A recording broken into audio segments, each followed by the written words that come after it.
Tonight, 2 months after Contact 5 exposed Florida doctors wrongly accusing some parents of child abuse, we're hearing from the state's top child abuse pediatrician for the first time in his own words. Investigator Katie LeGrone obtained video that details why he calls some common defenses junk and what he's now saying about recent media scrutiny questioning him and his team.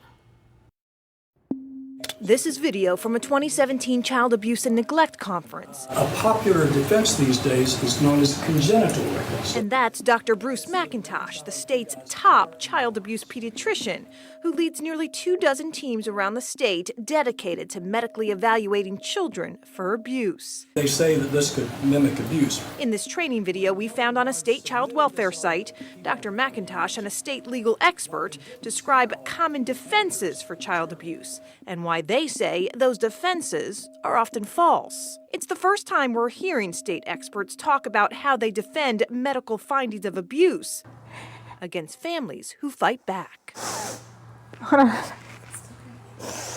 Back in November, I said, we didn't do anything. She said, no, yes, you guys did. we shared the stories of Florida families accused of abuse by a child abuse doctor, but who took their fight to court and won. I just felt like criminals. Nidia Ortiz's son nearly lost his parental rights last year after he sought help for bruises and fractures on his newborn daughter. These young parents couldn't explain. A child abuse pediatrician called it abuse, but independent tests proved his baby inherited a rare blood disorder, the same disorder Dr. McIntosh described in this 2017 video as real, rare, but a common false defense. This has reared its ugliest head around Florida, the airless-downless syndrome. Dr. McIntosh conducted this training a year before the Ortiz case and later acknowledged the syndrome can cause kids to easily bruise.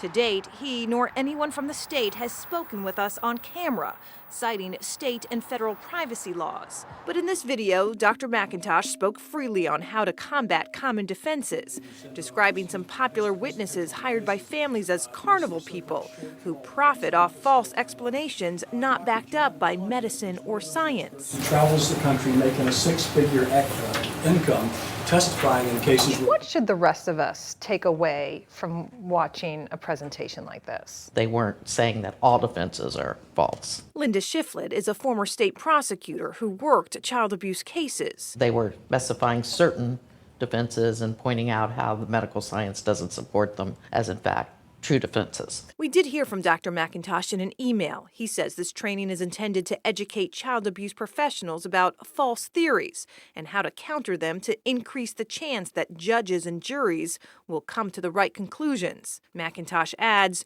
"We do not set out to diagnose abuse. We set out to find out what happened," and says we are more than happy when, as often happens, we are able to determine that what was reported as suspected abuse is in fact the result of an accident or a genuine medical condition. Last year, Florida's Department of Children and Families reported nearly 37,000 cases of child abuse or neglect, among the top 5 states nationwide. Dr. McIntosh ends by warning his audience of experts to be more thorough. It's not really sufficient anymore to just look at the child, look at the x-rays, and say this is abuse. Something these families say didn't happen. It took him 2 minutes just to give an extra that we're abusers. They just arrested my husband. And everyone suffered for. It was a nightmare. It destroyed us all.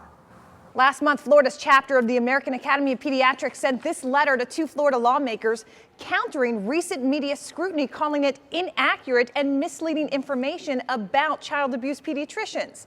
In the letter, they also say families can seek a second opinion by asking the statewide medical director, Dr. McIntosh, to review contested cases. Read more from them and Dr. McIntosh on our website. Katie LeGrone, WPTV News Channel 5.